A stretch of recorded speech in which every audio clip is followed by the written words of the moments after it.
Telugu Desam party కేంద్ర కార్యాలయం ఎన్టీఆర్ భవన్లో పార్లమెంటరీ కమిటీలకు శిక్షణ తరగతులను పార్టీ జాతీయ ప్రధాన కార్యదర్శి మంత్రి నారా లోకేష్ ప్రారంభించారు. ఉదయాన్నే పార్టీ కార్యాలయానికి వచ్చిన పార్లమెంటరీ కమిటీలను లోకేష్ స్వయంగా ఆహ్వానించారు. ప్రతి సభ్యుడితోనూ ఫోటోలు దిగారు. ఎన్టీఆర్ ప్రతిమకు నివాళులర్పించిన అనంతరం పార్టీ రాష్ట్ర అధ్యక్షుడు పల్లా శ్రీనివాసరావుతో కలిసి శిక్షణ తరగతులను ప్రారంభించారు. కార్యక్రమానికి మంత్రులు, ఎంపీలు, ఎమ్మెల్యేలు, ఎమ్మెల్సీలు, వివిధ కార్పొరేషన్ల చైర్మన్లు హాజరయ్యారు. పార్టీ లక్ష్యాలు, నాయకత్వ లక్షణాలు, తాజా రాజకీయ పరిణామాలపై సీనియర్ నేతలు క్లాసులు చెబుతున్నారు. సాయంత్రం వరకు పార్లమెంటరీ కమిటీలకు శిక్షణ తరగతులు కొనసాగనున్నాయి. ముఖ్యమంత్రి చంద్రబాబు మధ్యాహ్నం శిక్షణ తరగతులకు హాజరు కానున్నారు. సాయంత్రం ముగింపు సమావేశంలో కమిటీలకు దిశానిర్దేశం చేయనున్నారు.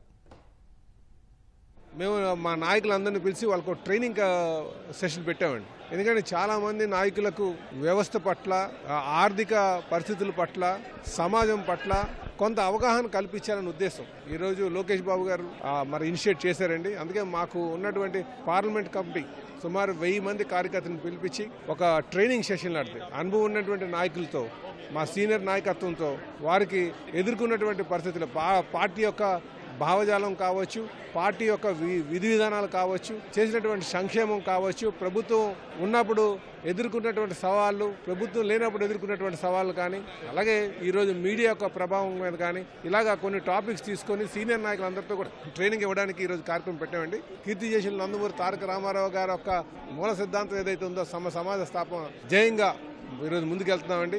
హైదరాబాద్లో ఆఫీస్ ఉన్నప్పటి నుంచి కూడా ఈ ట్రైనింగ్ సెషన్స్ ఉన్నాయి.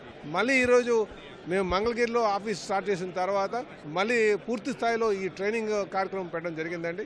ఇందులో ముఖ్యంగా ముందుండి మా యువ నాయకులు, మా భవిష్యత్ నాయకులు లోకేష్ గారు నడిపిస్తారని చెప్పి తెలియజేస్తాను.